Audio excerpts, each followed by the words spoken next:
கண் விழிச்சுட்டாங்க, விழித்து பார்த்து விட்டார்கள், ஞான உதயம் வந்துவிட்டது. இந்திய கம்யூனிஸ்ட் கட்சியின் மாநில செயலாளர் மதிப்பிற்குரிய திரு வீரபாண்டியன் அவர்கள் இன்னைக்கு கோவையில் செய்தியாளர்களை சந்தித்தப்போ திமுக அப்படியே லெஃப்ட் ரைட்டு ஸ்ட்ரைட்டு டவுனு அப்பு அப்படின்னு சொல்லிட்டு கிழிச்சு விட்டாப்புல. திமுக கூட்டணியில் இப்போது இருக்கிற சூழல் நீடிக்க முடியாது, திமுக கூட்டணியில் இப்போ இருக்க சூழலில் நீடிக்க முடியாது.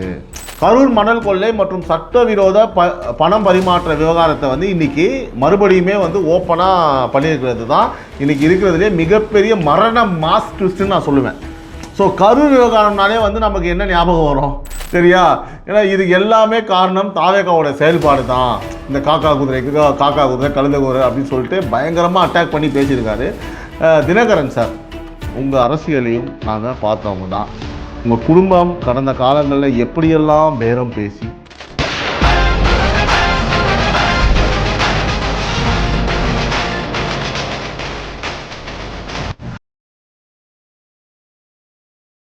உறவுகளால் நான் உறவுகளுக்காக நான் உங்கள் சிபி நவீன். அனைவருக்கும் இனிய மாலை வணக்கம். இன்றைக்கி கொஞ்சம் ஈவினிங்கே வந்துட்டோம், பட் நாளைக்கு காலையில் 6 மணி வீடியோவும் இருக்குது, அதையும் மறக்காமல் பார்த்துருங்க உறவுகளை. இன்றைக்கி ஜூன் 11ஆம் தேதி தமிழ்நாட்டு அரசியல் களம் அப்படியே அடுத்தடுத்து வர ஒரு பரபரப்பான செய்திகளில் பயங்கர அப்படியே சூடாக இருக்குது அப்படின்னு தான் சொல்லணும். ஏன்னா இன்னைக்கு காலையில் இருந்தே சோஷியல் மீடியா வந்து பார்த்திங்கன்னா திமுக கூட்டணியை பற்றி ஒரே செய்தி போட ஆரம்பிச்சிட்டாங்க. இப்போ திமுக கூட்டணியே சொல்ல முடியாது, ஏன்னா அதில் கூட்டணியே இல்லை. இப்போது திமுக வந்து ஒரு அரசியல் அனாதை ஆக்கப்பட்டது அப்படின்னு நான் சொல்லலை, சவுக்கு சங்கர் சொல்கிறாரு. அவர் சொல்லனாலும் அதுதான் உண்மை. என்ன நான் பண்ணீங்க சரி. ஏன்னா எல்லாரும் ஆச்சரியப்படுற அளவுக்கு அடுத்தடுத்து பல அதிரடி திருப்பங்கள் வந்துகிட்டே இருக்குது. ஒரு பக்கம் வந்து பார்த்திங்கன்னா தமிழக வெற்றி கழகம் ஜெயிச்ச அந்த பயங்கர பொறாமையில் வந்து பார்த்திங்கன்னா இன்னும் பொறுக்க முடியல, கதறிக்கிட்டு இருக்காங்க. ஏதாவது குடைச்சல் கொடுக்கணும்னு அப்படின்னு ஒரு பிரச்சனையை வந்து க்ரியேட் பண்ணிக்கிட்டு சில்லறத்தனமாக கீழ்த்தனமாக யோசிச்சுக்கிட்டு பல விஷயங்களை பண்ணிகிட்டு இருக்காங்க. ஆனால் அவங்களுக்கே தெரியாமல் அவங்களுக்கு பின்னாடி அவங்க கட்சியே டே பை டே பிரச்சனையில் மாட்டிக்கிட்டு இருக்கு அப்படின்றது அவங்களுக்கு தெரியல. டிவிக்கே இப்போ எப்படி வந்து நாம் தமிழர் கட்சி வந்து பேட்ஸ்மேனுக்கு பால் போடாமல் ஃபீல்டருக்கு பால் போட்டு இந்த 8% 4% ஆக்கி போய் உட்காந்துருந்தாங்க தேர்தலில், அதே மாதிரி அவங்க என்ன செய்யணுமோ அந்த மாதிரி செய்யாமல் தேவையில்லாமல் பழி போட்டுக்கிட்டு ஊர்கிழவி மாதிரி கதையை பேசிக்கிட்டு அவங்க கட்சியை பின்னாடி வந்து எல்லாம் வெளியில் போயிட்டுருக்காங்க. ஒன்றுமே நாம் ஆகிட்டுருக்கு, அதை கவனிக்க மறந்துடுறாங்க. கட்சியை டெவலப் பண்ணுற வழியை பாருங்கள் அப்படின்றது தான் மக்கள் கருத்தாக இருக்குது.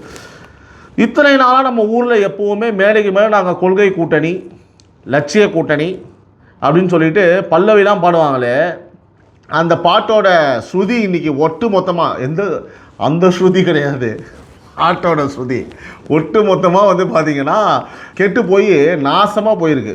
இப்போ வந்து பார்த்தீங்கன்னா இந்த பாட்டு பல்லவிலாம் சொல்லும் போது எனக்கு ஒரு ஞாபகம் வருது, செம பாட்டு. நீ இல்லாத உலகத்திலே வைப் ஸ்டாலின் ஞாபகம் இருக்கா? அதெல்லாம் மறப்போமா, மறக்கிற மாதிரியா பண்ணி வச்சுருந்தீங்க. இவர் பாடினோடனே பின்னாடி இருந்த ஒரு அம்மா, கடவுளே ஐயோ ரைட் ஓகே, மேலைக்கு மேலே வந்து பார்த்திங்கன்னா கட்டி பிடிச்சிக்கிட்டு நாங்கள் பிரிக்க முடியாத நகமும் சதயமாக இருக்கும்னு சொன்னவங்க எல்லாம் இன்றைக்கி வந்து பார்த்திங்கன்னா சீட்டுக்காகவும் சுயநலத்துக்காகவும் எப்படி வந்து பார்த்திங்கன்னா பிரிஞ்சு போகிறாங்கிறத இன்றைக்கி நாம் வந்து லைவாக பார்க்க முடியுது. சுயநலத்துக்காகவும் பதவிக்காகவும் இருந்தாலும் கூட இவங்களுடைய அநாகரிகமான செயல்களுக்காகவும் கேவலமான புத்தியும் தரமற்ற அரசியல் நாகரிகமே இல்லாத கொள்கை கோட்பாடுன்னு சொல்லிட்டு மக்களை ஏமாத்தின அதிமுகவும் திமுகவும் சேர்ந்து கூட்டணி பண்ணலான்னு சொன்ன அந்த விஷயம் தான் இன்றைக்கி இந்திய கம்யூனிஸ்ட் கட்சியின், அதாவது சிபிஐயோட மாநில செயலாளர் திரு மு வீரபாண்டியன் இன்னைக்கு கோவையில் செய்தியாளர்களை வந்து பார்த்தீங்கன்னா சந்தித்து கொடுத்துருக்காரு அதிரடி பேட்டி. என்னன்னா அறிவாலய கூடாரத்தையே இன்னைக்கு டோட்டலாக அசைச்சு பார்த்துருக்கு. திமுக கூட்டணியிலேருந்து இப்போது நாங்கள் இடம்பெறலை, அது இயலாது அப்படின்னு ஓப்பனாக போல்டாக அழகாக சொல்லி முடிச்சிட்டாரு. ஸோ திமுகவை விட்டு நாங்கள் மொத்தமாக டாடா பாபாய் அப்படின்ட்டாப்ல. இதுக்கு நடுவில் கடந்த கால திமுக ஆட்சியில் எலெக்ஷன் டைமில் அப்படியே அதிகார பலத்தால் அமுக்கி வச்சுருந்த கரூர் விவகாரத்தை இன்னைக்கு தேதியில் சிபிஐ அதிகாரிகள் மறுபடியும் கையில் எடுத்து தங்களோட அதிரடி விசாரணைக்கு தூசி தட்ட ஆரம்பிச்சிருக்காங்க. ஸோ காலில் இருந்தே கரூர் ஸ்தம்பிக்கிற அளவுக்கு விசாரணைகளும் ரெய்டுகளும் விவகாரங்களுக்கும் அப்படியே கோப்புலாம் தயாரிக்க ஆரம்பிச்சிட்டாங்க. ஜெட் வேகம் நடந்துக்கிட்டு இருக்கு. இந்த 2 பக்கம் இடியும் பத்தாதுன்னு நம்ம டிடிவி அண்ணன் வேறு நடுவில் இன்றைக்கி சென்னையில் வந்து பார்த்தீங்க அப்படின்னா ப்ரெஸ் மீட் வச்சு திடீர்னு தமிழ்நாட்டில் இப்போது காக்கா பேரம் உருவாகியிருக்கு. எப்பா இவர் ஒரு விஷயத்தை புடிச்சிட்டாருப்பா, நைட் ஃபுல்லாக தேர்ந்தார் எம்எல்ஏ காலம் சுற்றி அப்புறம் மொக்க பண்ணிட்டாப்புல அந்த டிடிவி அவரை. இந்த காக்கா பேரத்தை உன்னை கையில் வச்சு இந்த ஒரு டாபிக் தான் இப்போ அவருக்கு இருக்குது. தாவேகா அரசை வந்து வம்புக்கு இழுத்து பயங்கரமாக வந்து காண்டாகி பேசிகிட்டு இருந்தாப்புல. ஏன் இவங்க எல்லாரும் இன்றைக்கி இப்படி தூக்கத்தில் நைட்டு யோசிப்போம், நாளைக்கு என்ன சப்ஜெக்ட் இருக்கலாம். நமக்கு இருக்க ஒரே சப்ஜெக்ட் தான் காக்கா பேரம். ஸோ அந்த காக்காவே நம்ம கையில் பிடிச்சிப்போம். இப்போதைக்கு காக்கா தான் இருக்குது. பெருசாக ஏதாவது டைனோசர் மாட்டும் போது அதுக்கு நம்ம போகணும்னு காத்துட்டு இருக்காங்க போல இருக்குது. கடவுளே, தமிழ்நாட்டில் இப்போ நடந்துட்டு இருக்கிற நேர்மையாக நல்லாட்சியை குலைக்க எதிர்கட்சியான திமுகவும் மற்ற கட்சிகளும், அதாவது மற்றவை ஓகேவா அப்படின்னு சிஎம் விஜய் சொல்கிற மாதிரி என்னென்னலாம் வந்து உள்ளடி வேலைகள் பண்ணுறாங்க அப்படிங்கிறத மொத்த கதையும் இன்றைக்கி நாம் அக்கு வேற ஆணி வேற எப்பவும் போல் ரொம்ப அழகாக ஆழமாக அலச போகிறோம். கடைசி வரைக்கும் வீடியோவை பாருங்கள், கூட இருங்க. வாங்க உறவுகளே, முதல்ல இந்த சிபிஐ விவகாரத்தை எடுத்துப்போம். கம்யூனிஸ்ட் கட்சிகள்னாலே வந்து பார்த்திங்கன்னா தமிழ்நாட்டில் கடந்த கால திமுக ஆட்சியில் என்ன மாதிரியான ஒரு பின்பம் இருந்துச்சு நமக்கு எல்லாருமே வந்து நல்லாவே தெரியும் இல்லையா? இப்போ அறிவாலயத்தில் கொடுக்குற சீட்டையும் அவங்க கொடுக்குற தேர்தல் நிதியும் வாங்கிக்கிட்டு அவங்க என்ன அரசாங்கம் பண்ணாலும், மக்கள் எவ்வளோ கஷ்டப்பட்டாலும், சட்ட ஒழுங்கு எவ்வளவு சீர் கேட்டாலும், நாசமாக போனாலும், எத்தனை டெட் பாடி விழுந்தாலும், எவன் குடி கெட்டாங்க நம்மளுக்கு என்னன்னு சொல்லிட்டு அமெரிக்காவும் ஆப்பிரிக்காவுக்காகவும் வந்து பார்த்திங்கன்னா ஏதோ ஆர்ப்பாட்டத்தை பண்ணிக்கிட்டு அதை அப்படியே கண்ணை மூடிக்கிட்டு இதுதான் திராவிட மாடல்னு முட்டு கொடுத்துட்டு ஆதரிக்கிறது தான் இவங்களோட வேலையாக இருந்துச்சு. என்ன தான் தாவேகா கூட இப்போ அவங்க வந்து ஆதரவு தெரிவித்தாலும் நம்ம உண்மையை சொல்லணும் உறவுகளே, இல்லைனா வந்து நல்லா இருக்காது. அதனால் இதுதான் உண்மை, சரியா? ஸோ மக்கள் மின்வெட்டால் வந்து அவதிப்பட்டப்போ கூட இல்லை விலைவாசி உயர்வால் வந்து தவிச்சு போவாங்க. அப்பவும் சரி, இந்த கம்யூனிஸ்ட் கட்சிகள் வந்து அறிவாலயத்துக்கு பயந்துட்டு தான் ஓகேவா வீதிக்கு வந்து போராடவே இல்லை. சரியா? நான் முதல்ல சொன்ன மாதிரி அமெரிக்கா ஆப்பிரிக்கா. ஆனால் இன்றைக்கி ஜூன் 11 நிலவரப்படி நிலைமை அப்படியே தலைகீழாக மாறிடுச்சு. கண் விழித்து பார்த்து விட்டார்கள். ஞான உதயம் வந்துவிட்டது. இந்திய கம்யூனிஸ்ட் கட்சியின் மாநில செயலாளர் மதிப்பிற்குரிய திரு வீரபாண்டியன் அவர்கள் இன்றைக்கி கோவையில் செய்தியாளர்களை சந்தித்தப்போ திமுக அப்படியே லெஃப்ட் ரைட்டு ஸ்ட்ரைட்டு டவுனு அப்பு அப்படின்னு சொல்லிட்டு கிழிச்சு விட்டாப்புல. திமுக கூட்டணியில் இப்போ இருக்க சூழலில் நீடிக்க முடியாது ஓகேவா அப்படின்றத கட் அண்ட் ரைட்டாக சொல்லிட்டாப்புல. சரியா? ஸோ அது மட்டும் இல்லாமல் முன்னாள் எம்எல்ஏ திரு ஸ்டாலின் அவர்கள் நாங்கள் தான் வந்து பார்த்தா தாவேகா அரசு ஆதரிக்க வந்து சொன்னோம் அப்படின்றது வந்து பார்த்தா ரொம்ப சுத்தமாக தப்பு, அப்போல்லாம் கிடையாது அப்படின்றத வந்து அவர் வந்து பதிவு பண்ணார். இன்னொன்று, இடதுசாரிகளில் முக்கிய முடிவுகளை எடுக்க தனியாக குழுக்கள் இருக்குது. யாருடைய தனிநபர் பேச்சுக்கும் நாங்கள் அடிமை இல்லை. அது எப்போவுமே அப்படி தானே. இன்னொருத்தன் வீட்டுக்குள்ளே வந்து பூந்து நான் தான் அப்பன்னு சொல்கிறது ஓகேவா, இன்னொருத்தன் கொடுத்ததுக்கு ஸ்டிக்கர் ஒட்டி இது நான் எந்தன்னு சொல்கிறது, எவனா கஷ்டப்பட்டு ஏதாவது பண்ணி வச்சுருப்பான் அங்கே உட்காந்துக்கிட்டு. இந்த சத்யராஜ் ஒரு படத்தில் எதுக்கு தேவையில்லாத கல்யாணம் பண்ணிக்கிட்டு குழந்தைய பெற்றுக்கிட்டு எல்லாத்தையும் நீ பண்ணி முடிச்சுனா நான் டேரெக்டாக வந்து வீட்டில் உட்காந்துப்பேன் அப்படின்ற மாதிரி இவன் கதை. அவன் தனியாக ஒரு விஷயத்தில் பண்ணி வச்சுருப்பான். இவங்க எல்லாத்துக்குமே வந்து இவர் தான் சொன்னான் திமுக தாவேக்காவுக்கு வந்து போய் ஆதரவு தெரிவிங்கன்னு சொல்லிட்டு. ஐயோ கடவுளே. ஸோ அப்படின்னு ஸ்டாலினோட மூக்குக்கு நேராக வந்து பார்த்தீங்கன்னா சம்மட்டி அடி மூக்கு மேலேயே குத்துற மாதிரி சொல்லிட்டாப்புல. யார்? நம்ம கம்யூனிஸ்டோட மாநில செயலாளர் ஓகேவா.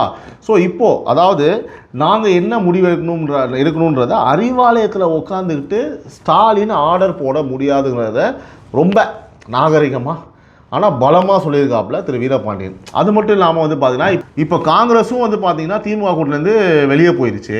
இப்போ திமுக வந்து பார்த்தா நாங்கள் வந்து இந்தியா கூட்டணியில் வந்து இல்லைன்னு அறிவிச்சிருச்சு. இப்போ இருக்கிற தாவேகா அரசுக்கு நாங்கள் வெளியிலேருந்து ஆதரவு தரோம். வர 5 தொகுதிகளுக்கான இடைத்தேர்தல், உள்ளாட்சி தேர்தல், மக்களவைத் தேர்தல், வரப்போகிற எல்லா தேர்தலும் ஓகேவா யாரோட கூட்டணின்னு அப்போ இருக்கிற சூழலை வச்சு எங்கள் மாநில குழு வந்து கூடி தான் முடிவெடுப்போம் அப்படின்னு சொல்லி திமுகவோட கதையை வந்து டோட்டலாக பொட்டனை கட்டி முடிச்சு குப்பையில் போட்டாங்க. ஸோ இதை கேட்டுட்டு அறிவாலய தரப்புக்கு அப்படியே தூக்கி வாரி போட்டு தானே ஆகணும். செஞ்ச வேலையெல்லாம் அப்படி தானே. ஏன்னா இது வரைக்கும் தாவேகா அரசுக்கு எப்போதெல்லாம் குடைச்சல் கொடுக்கலாம் ஓகேவா, அப்போ எப்படியெல்லாம் சோஷியல் மீடியாவில் ஃபேக் நியூஸ் பரப்பி இந்த அரசோட நற்பெயரை கெடுக்கலான்னு திமுக பின்னாடி இருந்து பல உள்ளடி வேலைகளை பார்த்துட்டு இருந்தாங்க. அவனே அந்த உள்ளடி பின்னாடி முன்னாடி சைடு அடி அப்புறம் அடி எல்லா அடியும் உங்களுக்கு கை வந்த கலையாச்சே.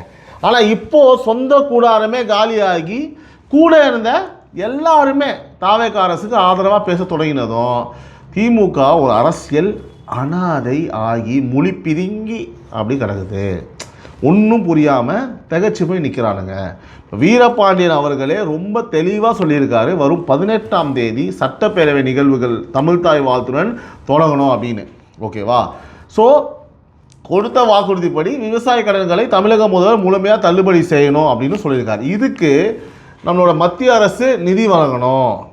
ஏற்கனவே கிடப்பில் உள்ள நிதியையும் தற்போதைய முதல்வர் விஜய் கேட்கின்ற நிதியையும் மத்திய அரசு உடனே அளிக்க வேண்டும். இருமொழி கொள்கையில் முந்தைய ஆட்சியாளர்கள் உறுதியாக இருந்தது போல தற்போதைய முதலமைச்சரும் உறுதியாக இருக்க வேண்டும் அப்படின்னு தாவேக அரசோட திட்டங்களுக்கும் கொள்கைகளுக்கும் தான் இடதுசாரிகள் வந்து ஆதரவை தராங்க. ஸோ இதிலிருந்தே வந்து பார்த்தீங்கன்னா உங்களுக்கு நல்லா தெரியும் மக்களே, தமிழ்நாட்டில் தற்போதைய தாவேக அரசு கொடுத்துட்டு இருக்கிற நேர்மையான, சரிங்களா, ஊழலற்ற வெளிப்படையான நல்லாட்சிக்கு முன்னாடி திமுகவோட அந்த பழைய அராஜக அரசியல் இப்போ சுத்தமாக எடுபடலை. கம்யூனிஸ்டுகளுக்கே புரிஞ்சு போச்சு. இனிமேலும் நாம் அறிவாலயத்துக்கு ஜே போட்டுக்கிட்டு இருந்தால் மக்கள் நம்மளை தமிழ்நாட்டை விட்டு ஓட விரட்டுவாங்கன்னு தெரிஞ்சு போச்சு. அதான் வந்து இப்போவே உஷாராகி தாவேக அரசுக்கு வெளியில இருந்து ஆதரவு தரோன்னு வந்துட்டாங்க. ஸோ அடுத்ததான் வந்து பார்த்திங்கன்னா நம்ம இந்த சிபிஐ மத்திய புலனாய்வு அமைப்பை பற்றி நம்ம பேசுவோம். முக்கியமான சப்ஜெக்ட் கரூர் மேட்டரை பற்றி. கரூர் மணல் கொள்ளை மற்றும் சட்டவிரோத பணம் பரிமாற்ற விவகாரத்தை வந்து இன்றைக்கி மறுபடியுமே வந்து ஓப்பனாக பண்ணியிருக்கிறது தான் இன்றைக்கி இருக்கிறதுலே மிகப்பெரிய மரண மாஸ் ட்விஸ்ட்னு நான் சொல்லுவேன். ஸோ கரூர் விவகாரம்னாலே வந்து நமக்கு என்ன ஞாபகம் வரும்? முந்தைய திமுக ஆட்சியில் கரூர் மாவட்டத்தையே மையமாக வச்சு நடந்த சட்டவிரோதமான பண பரிமாற்றங்கள் தான் ஞாபகம் வரும். கரூர்னாலே எனக்கு செந்தில் பாலாஜி ஞாபகம் வரும், அவர் பண்ண அட்டுழியங்கள் ஞாபகம் வரும், திட்டுத்தனம் எல்லா தனமும் ஞாபகம் வரும், வாயில் அசிசியமாக வரும், அதே மாதிரி பேச முடியாது. ஸோ அதை தாண்டி நாகரிகமாக சொன்னால் இப்படி சொல்கிறேன் நான். ஸோ நதிநீர் படுகையில் வந்து நடந்த ஹிமாலய மணல் கொள்ளை அரசு ஒப்பந்தங்களில் தங்களுக்கு வேண்டியவங்களுக்கு மட்டும் எப்போவுமே அதெல்லாம் பண்ணுறாங்க, டெண்டர் கொடுத்து நடத்தப்பட்ட முறைகேடுகள்னு ஒரு பெரிய லிஸ்டே இருக்குது உறவுகளே. அப்போது தேர்தல் நெருங்கின சமயத்தில் தங்களோட அதிகார பலத்தை வச்சு, போலீஸ் பலத்தை வச்சு சட்டம் தன் கடமையை செய்ய விடாமல் எப்படியாவது இந்த விவகாரத்தை அப்படியே கோப்புகளை மூடி கிடப்பிலேயே போட்டு அமுக்கி வச்சுருவோம் எப்பவும் போல அப்படின்றது தான் வேலை. அதை க்ளீனாக அமுக்கி வச்சுட்டாங்க.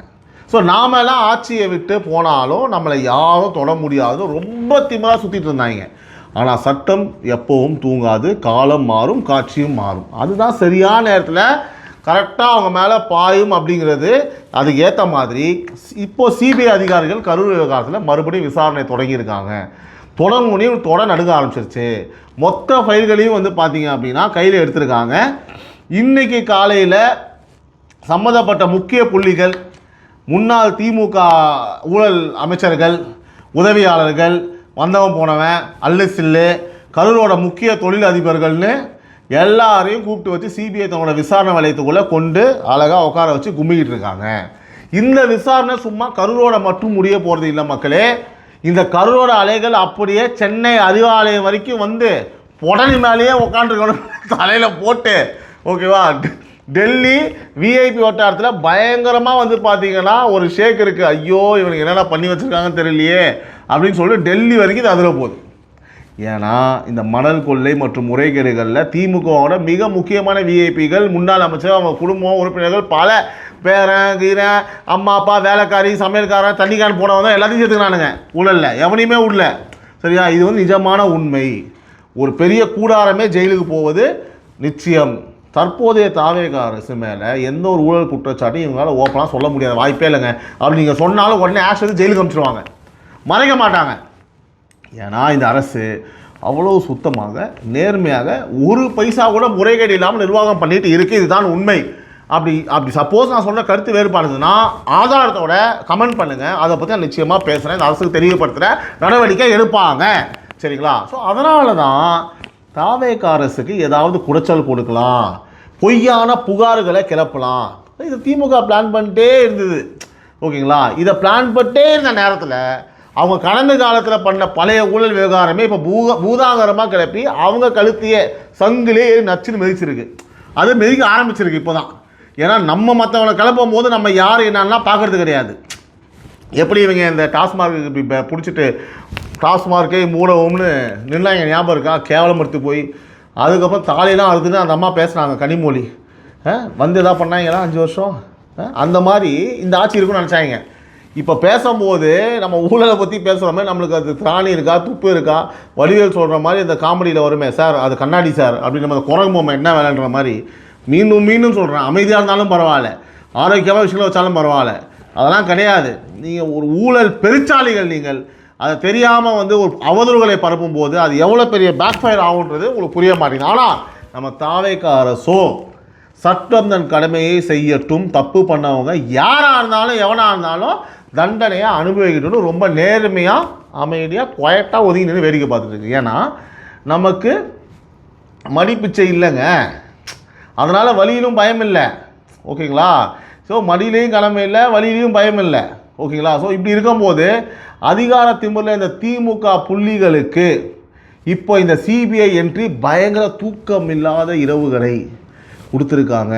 தூக்கம் இல்லாத இரவுலாம் வேறு நினச்சிக்க போகிறீங்க, பயத்தில் தூங்காமல் இருக்காங்க, என்ன பண்ணுறதுன்னு தெரியாமல். இது வரைக்கும் ஊழல் இல்லாத சுத்தமான யோகியமான நிர்வாகம் தந்தோம்னு மேடைக்கு மேலே பொய் சொல்லி ஊரை ஏமாற்றிக்கிட்டு இருந்தவங்களோட ஒரிஜினல் முகம் இப்போது இந்த சிபிஐ விசாரணை மூலமாக ஒட்டுமொத்த தமிழ்நாட்டு மக்களுக்கும் வெளிச்சத்துக்கு வரப்போகுது. அப்பப்போ கேட்பாங்கல்ல, கேஸ் இருக்கா, நிரூபிச்சிங்களான்னு சொல்லிட்டு ஏதோ நிரூபிச்சிருவாங்க, கொஞ்சம் வெயிட் பண்ணு, ஒவ்வொருத்தர் ஜெயிலுக்கு போகும்போது நிரூபிச்சிருவாங்க. சரியா? சரி, இதெல்லாம் ஒரு பக்கம் இருக்க நம்ம அமமுக பொதுச் செயலாளர் அண்ணன் டிடி தினகரன் ஒரு சப்ஜெக்டை கையில் வச்சுருக்காப்புல, குதிரை பேரம் பேசுவார். என்ன பண்ணுறது? திடீர்னு வந்து பார்த்தீங்கன்னா ரொம்ப கோவப்படுறாப்புல, என்னாச்சுன்னு தெரில, ஏதோ டென்ஷனான்னு தெரில, ஏன் இப்படி எகுறாருன்னு யோசிங்களா? நான் சொல்கிறேன். இன்றைக்கி சென்னையில் வந்து பார்த்தா செய்தியாளர் சந்தித்து பேசும்போது தமிழ்நாட்டில் குதிரை பேரம், கழுதை பேரத்தை தாண்டி இப்போ காக்கா பேரம்னு ஒன்று உருவாகி உள்ளது. இப்போ குதிரை போய் கழுகு காக்கா சொல்லியிருப்பாங்க போல, அனிமல்ஸ் பற்றி நீங்கள் பேசுங்க, ஜோசியம் பார்த்துருப்பாங்க. நீங்கள் வந்து இனிமேல் ப்ரெஸ் மீட்டில் அனிமல்ஸ் பற்றி பேசுனீங்கன்னா உங்களுக்கு ஒரு நல்ல எதிர்காலம் இருக்குது, நல்ல லிஃப்ட் ஆகும் அப்படின்றனால காக்கா குதிரை கழுதல் பேச ஆரம்பிச்சார் போல இருக்குது. சரியா? ஏன்னா இது எல்லாமே காரணம் தாவேகாவோட செயல்பாடு தான். இந்த காக்கா குதிரைக்கு காக்கா குதிரை கழுத குதிரை அப்படின்னு சொல்லிட்டு பயங்கரமாக அட்டாக் பண்ணி பேசியிருக்காரு. தினகரன் சார், உங்கள் அரசியலையும் நாங்கள் பார்த்தவங்க தான். உங்கள் குடும்பம் கடந்த காலங்களில் எப்படியெல்லாம் பேரம் பேசி கூவத்தூர் ரெசார்ட்டில் சொல்லலாம், கூவத்தூருன்னு அங்கே ஒரு கதையவே நீங்கள் க்ரியேட் பண்ணி இந்த ரெசார்ட்டில் எம்எல்ஏக்கெல்லாம் அடைச்சி வச்சு அவங்களுக்கு என்னென்னலாம் நீங்கள் கொடுத்தீங்க, ஆட்சியை தக்க வச்சுக்க என்னென்னலாம் கூத்துக்களெல்லாம் நீங்கள் பண்ணீங்கன்னு இந்த தமிழ்நாட்டு மக்கள் இன்னும் நல்லாவே ஞாபகம் இருக்குது சார். அன்றைக்கி உங்கள் ஆட்சியை தக்க வச்சுக்கிறதுக்கு எம்எல்ஏக்களை காசு கொடுத்து சொகுசு பஸ்ஸில் ஏற்றி அவங்கள அடைச்சி வச்சு நீங்கள் பண்ணினதுக்கு அந்த பேரம் வந்து என்ன பேரம் சார்? அந்த பேரத்துக்கு என்ன பேரம் வைக்கலாம்? குதிரை பேரமா, கழுதை பேரமா, நாய் பேரமா, நரி பேரமா, டைனாசர் பேரமா, ஆமை குஞ்சு பேரமா, என்ன பேரம் அதுக்கு பேர் சொல்லுங்கள்.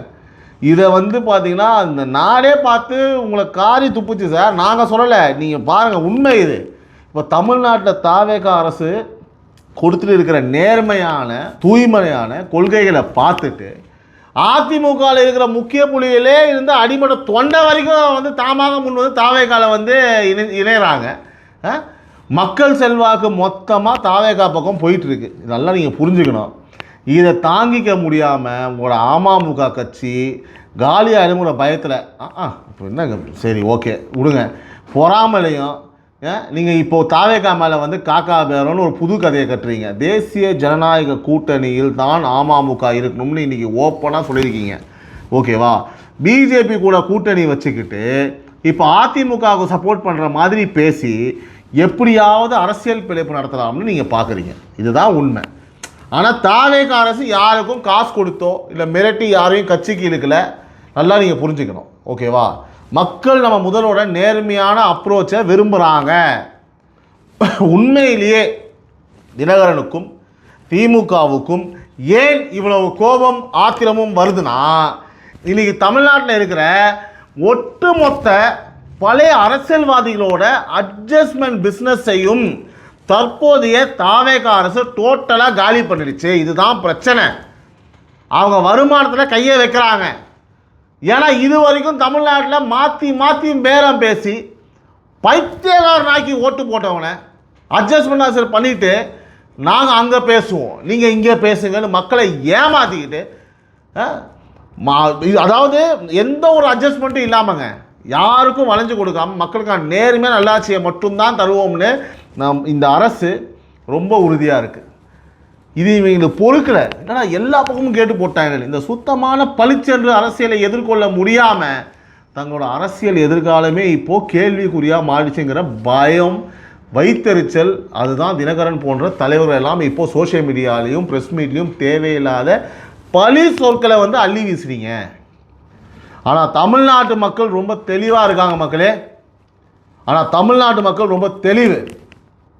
யார் தமிழ்நாட்டுக்காக டெல்லி வரைக்கும் போய் உழைக்கிறாங்க, யார் உங்க உட்காந்துக்கிட்டு வெட்டி அறிக்கையெல்லாம் வந்து பேசிகிட்டு இருக்காங்க, வெட்டி கதை, ஒன்றுத்துக்கு ஆகாத கதை பேசுகிறாங்கன்னு பார்த்தாலே தெரியும். இன்றைக்கி வந்து பார்த்தீங்கன்னா டெல்லிக்கு போனவங்களும் சப்ஜெக்ட் கிடையாதுங்க, எல்லாத்தையுமே சைலண்ட்டாக அவர் பாடு செஞ்சுக்கிட்டே இருக்காங்க. ஒட்டு மொத்தமாக இன்றைக்கி நடக்கிற இந்த 3 சம்பவங்களையும் கூட்டி கழித்து பார்த்தா நமக்கு ஒரே ஒரு விஷயம் தான் புரியுது உறவுகளே. தமிழ்நாட்டில் காலங்காலமாக நடந்துட்டு இருந்த அந்த அராஜக ஊழல் மற்றும் அட்ஜஸ்ட்மெண்ட் அரசியல் இப்போது தாவேக அரசு மூலமாக ஒட்டுமொத்தமாக முடிவு கட்டி இதை க்ளோஸ் பண்ணி ஓரமாக வச்சுட்டாங்க. இது நமக்கு கன்ஃபார்மாக தெரிஞ்சு போச்சு. ஸோ சொந்த கூட்டணி கட்சியான சிபிஐயே திமுகவை கைவிட்டு வெளியே வந்து தாவேக அரசுக்கு ஆதரவு கொடுக்குற அளவுக்கு இந்த ஒரு நிலைமை மோசமாகிடுச்சு. இது பாருங்கள் எப்படி வந்து வேணாம், நீ தேவையில் போயிடு, இதுக்கு மேலே உன் கூட தான் என் கட்சிக்கே கேவலன்ற மாதிரி ஒரு விஷயம் இது. இன்னொரு பக்கம் சிபிஐயோட அதிரடி விசாரணை திமுக புள்ளியோட தூக்கத்தையே கெடுத்துட்டு இருக்கு. இது எல்லாத்துக்கும் நடுவில் மற்றவங்க என்னதான் பொறாமையிலையும் பயத்துலேயும் விமர்சனம் பண்ணாலும் அதையெல்லாம் துளி கூட காதில் வாங்காமல் தாவேக அரசு மக்களுக்கான திட்டங்களையும் நேர்மையான நிர்வாகத்தையும் கண்டினியூஸாக கொடுக்கறதுல முழு கவனத்தையும் வந்து பார்த்திங்கன்னா செலுத்திட்டு இருக்காங்க. இனிமே தமிழ்நாட்டில் இந்த பழைய அரசியல் பருப்புலாம் வேகாதுன்றதை இன்றைக்கி இருக்கிற நிலவரம் நமக்கு உணர்த்துறது நிஜம். இதுதான் நிஜமான உண்மை. உறவுகளால் நான், உறவுகளுக்காக நான், உங்கள் சிபி நவீன். இது டைம்ஸ் ஆஃப் ரிபப்ளிக் நியூஸ் இன் பொலிட்டிக்கல் டெஸ்க். உறவுகளே, வீடியோவை பார்க்குறீங்க, ஆதரவு கொடுக்குறீங்க, கமெண்ட் பண்ணுறீங்க, மறக்காமல் வந்து சப்ஸ்கிரைப் பண்ணிடுங்க. பார்க்குறதில் 75% சப்ஸ்கிரைப் பண்ணாமல் பார்க்குறீங்க. ஸோ நீங்கள் கொடுக்கும் ஒரு ஆதரவு அந்த சப்ஸ்கிரைப், அதே மாதிரி பெல் ஐக்கானை ப்ரெஸ் பண்ணிடுங்க. அப்போ தான் நாங்கள் போகிற வீடியோஸ்லாம் உங்களுக்கு நோட்டிஃபிகேஷனாக வரும். மீண்டும் ஒரு வீடியோவில் நாளைக்கு காலைல உங்களுக்கு சந்திக்கிற முறைகளே. அது வரைக்கும் நன்றி, வணக்கம்.